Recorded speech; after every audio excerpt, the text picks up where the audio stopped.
Yo guys, Vision here bringing you the first Borderlands 4 content to this channel, which will break down all 4 of the characters, also known as Vault Hunters, in this game, with each one offering unique playstyles, deep skill trees and abilities, and lore ties to the series' chaotic universe from past titles. Now this guide will help you choose and build your ideal Vault Hunter, with each character having their own unique playstyle, which is very important for you to understand prior to playing this game, especially if it's your first time playing Borderlands, or before you get just too far into your game, and hopefully this guide should help you avoid playing any character that you may not enjoy as much perhaps, or it will help you find the right one that suits your playstyle and what you guys want from this game. So on that note, let's get right into it. So I guess first things first, just quickly before we get into this video, just as I do with every new sort of game and genre that I bring to this channel, I just wanted to quickly confirm that this will be the first of many Borderlands videos to this channel. I am a long-time fan of the franchise, having played right at the start of the game with Borderlands 1, back in the day being a Siren player pretty much all throughout typically, and having played most of the characters throughout all of the game series, and I cannot wait to get into this one, where I'll be playing all 4 characters eventually to test out each one and find what is best sort of fitted for me. But I know for a fact that the Siren is how typically I would play this game and how typically I enjoy the game for the most part, and that is something I've always done. I played Lilith back in the day and played Maya, and working my way through to now this game with Vex,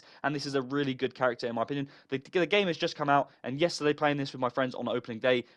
I think we played this for about 9 hours straight. We just could not get enough. Having to come off the game did not feel great because I wanted to just keep going, but at the end of the day you do need to get some sleep, so of course that is the normal thing. But at the end of the day, this is a game that you're going to spend so much time playing, especially if you're trying to do and play all 4 characters like myself, as I mentioned, which eventually we'll get into, and I'll produce more content for each individual character going further in this series. But on this video, we're just going to go over a summary of all of the characters in case you guys need to know how to use them, what their action skills are, their capstone abilities, all of these sort of things, which are going to be really useful for you to understand before you get into your character. So for this video, I've organized details by characters by covering backgrounds and lore, Vault Hunter traits such as unique passives, action skills, skill trees and builds, playstyle tips and unique features, as well as recommendations for co-op or solo based on the versatility of the characters. So starting with Vex the Siren, as I said, this is my favorite character in all of Borderlands. Vex embodies a darker, more sort of cynical evolution of the Siren archetype, who blends mystical phase energy with gritty, reality-bending powers. She worked as a retail worker originally who survived a chaotic mercenary day, which is like the Borderlands version of Black Friday equivalent, which then in turn started to awaken her abilities amid the mayhem, and as her trait, this is the Phase Covenant, which attunes Vex to the elemental type of her equipped weapon, and converting all of her action skills and melee damage to that element for seamless synergy, which is really cool in this game. I absolutely love the elemental aspect of this game, especially with her action skills. Now, each Vault Hunter actually has 1 action skill per skill tree, with augments that allow you for customization and changing the playstyle to suit your needs. Now, the first one for Vex is the Incarnate, which triggers a phase explosion that damages enemies and fully restores Vex's health, giving her that sort of self-sustain and versatility, granting movement speed boost, and enables the Eldritch Blast, a projectile attack, and any gun damage reduces its cooldown. We then have the Dead Ringer action skill, which then summons a Phase Clone, which is a Spectre for ranged gun damage, or a Reaper for melee taunting, giving you that versatility, and is kind of similar to the likes of maybe a Necromancer in other games. These clones decay over time, but match Vex's elemental attunement. And then we also have the Phase Familiar, which calls forth Trouble, a giant spectral feline companion that tanks, deals AoE damage, and can teleport for burst damage. It respawns after death and upgrades to the Badass mode for health and damage boost, which is what I've basically been trying out for the most part so far. This is what has really suited my playstyle,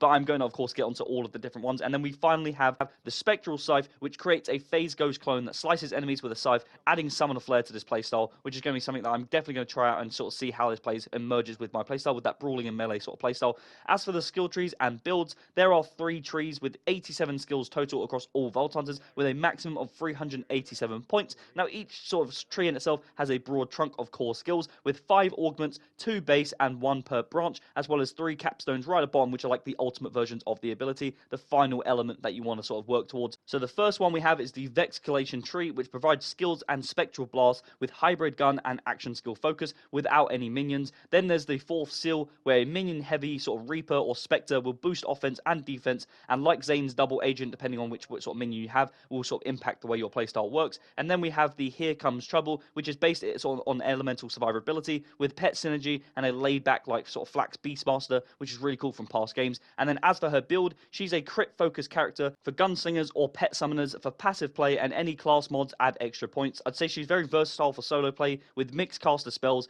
pet tanking, or gun hybrids, using the grappling and double jump for mobility, being great for elemental swap in mid-flight. And as for her unique features, she has the Spectral Feline, as I said, known as Double Trouble, which is her companion, and this, like I said, is my favorite thing so far that I've been trying out and testing and really getting along with just fine, and found really useful for, like I said, versatility to allow it to tank. Of course, I have been playing on co-op throughout. Like I said, I played about 9 hours yesterday, and this is something that I've really enjoyed doing, but for the most part, I'm going to try out all of the different playstyles, so So that's just how we'll have to see going forward in future content for Vex in itself. And then we have Rafa, one of the most popular characters going into this game, who is an exo soldier who grew up in microgravity, undergoing surgery to bond with TDL's experimental deadframe exosuit for mobility and firepower, sacrificing his freedom for tech-enhanced survival. He's an ex-TDL soldier, digitalizing his weapons for combat, making him one of the most badass characters in the game for high burst DPS. His Bolt Hunter trait in itself is Overdrive, which activates an action skill tree use, boosting movement speed and all source damage for aggressive momentum and sort of playing off that sort of fast pace, getting into the action sort of playstyle. His skill trees and builds has a standard structure and high mobility, burst DPS,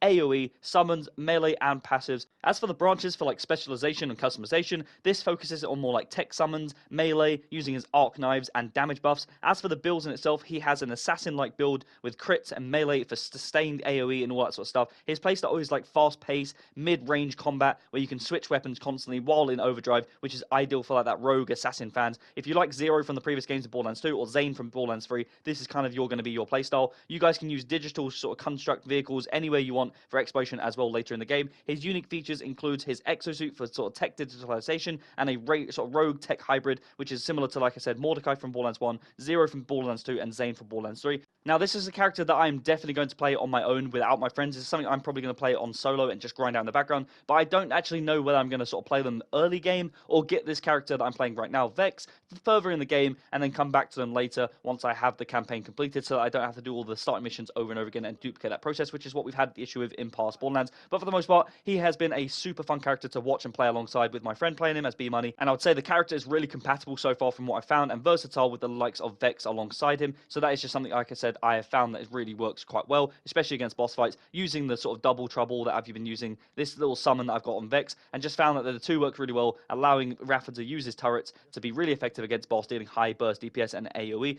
Then we have Amon, the Forged Knight. He looks like the character I'm going to enjoy the most outside of using Vex the Siren. Amon is a towering warrior, the sole survivor of a Vault monster-worshipping cult attack, now hunting them for revenge, and using his elemental melee scaling abilities with health regen and close-range buffs. He's like the paladin or the tank of the group, similar to like Brick, Berserker back in the day, and maybe the Gunzerker. Your typical like forefront, point break, entry sort of player. He's going to be sort of really good at taking aggro off of enemies and bosses. As for his action skills, he has the Crucible, where he can throw elemental axes and augment for multi-elements, which are so cool and what I've really enjoyed watching, because my brother was actually playing this character, and this is something that I found just looked like a character I would absolutely enjoy and just really enjoyed playing alongside, and really compatible along, so like I said, with the likes of the Siren so far, and at least Rafa as well, and we'll get on to Harlowe at the end, of course. He also has the Onslaught ability, providing flaming punches, and can augment for a Hammer Slam, dealing AoE damage as well. In addition to this, he has the Scourge, which is basically provides him a shield which absorbs damage and then whips projectiles and can augment for like a firewall protection, being like the team support buff sort of character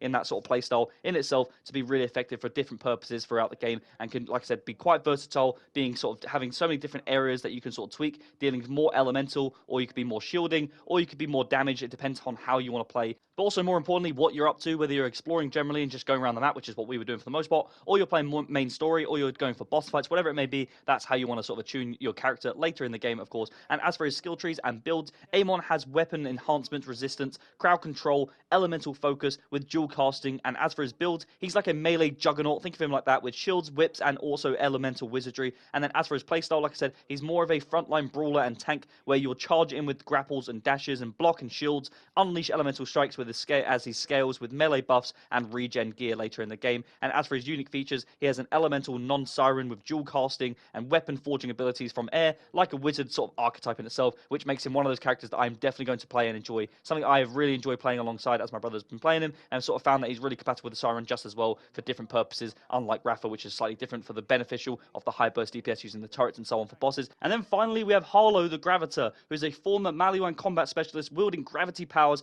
echoing siren mechanics like Amara from Borderlands 3 or Maya from Borderlands 2, with a scientific twist to this character, who excels with entanglement, with enemies hit by action skills will then share gun and skill ability damage with others, also entangled, really excelling at that crowd control playstyle and role. As for her action skills, she has the Chroma Accelerator, which fires energy pockets through enemies with a cryo damage over time, which then explodes on reactivation, dealing radiation AoE. She also has the 0 point ability, which is a stasis bubble on enemies, where she can basically slam on reactivation for an explosion, which She then also has the Flux Generator, which deploys a field for cryo damage over time and entangles on enemies as well, with overshields for allies, and can then relocate itself on reactivation, which is really cool and useful from what I've seen with my friend who's had this ability being used throughout the game. And then as for like the skill trees and builds, she contains creative bursts, controls the battlefield with blast, cryo, and radiation guns. She also can seize the day, which is a damage sharing bubble used for like mobbing, which is basically of course less effective versus like the likes of bosses, and sort of used for like adds and sort of grouped up enemies. And combined with her cosmic brilliance, which is a super sort of support field for team buffs and overshields, being like the typical team support technomancer sort of style character, making her a co-op support and great for sort of crowd control, being really effective at assisting teammates, but being less effective versus boss. For her playstyle, she is a high burst crowd control character who can entangle groups for shared damage, and I'd say she's more team focused for multiplayer and co-op, but definitely versatile as a solo player as well, in my opinion. And as for her unique features, she consists of gravity manipulation for mobbing, mostly support oriented, with entanglement chaining abilities and effects and damage over time, utilizing that cryo, which from what I've seen with my friend using it so far, the cryo effect is so effective and really compatible with this character and really fun to look at, as well as the radiation, of course, for that elemental sort of AoE and damage over time. But that's pretty much it, guys, in terms of a guide and an overview generally of all of the characters in this game, which should hopefully give you a strong start and an understanding on all 4 of the characters to experiment with different builds and preparation for the end game and different sort of playstyles in their entirety. As I said, I'm going to be playing all of the characters in themselves in a different point, so I'm just going to sort of work my way through the main story with Vex, and then eventually start making character guides for all of the individual characters, going into far more detail, using all of the different playstyles and sharing content on all of the individual different characters on themselves, or Vault Hunters, of course, as they are more commonly known in the Borderlands universe. That is pretty much it, guys. As I said, if you guys have enjoyed the video, as always, do not forget to like and subscribe, as it massively helps me out. I'm a small creator, as you guys can see, and if you have any comments about these characters or any tips and tricks that you've learned so far already, or if you guys have just generally any comments about playing the game or any future content that you guys might want to see or want to suggest, let me know down below in the comments and I'll go back to you. I'm VisionSGen. I hope you enjoyed the video, and I'll see you in the next one.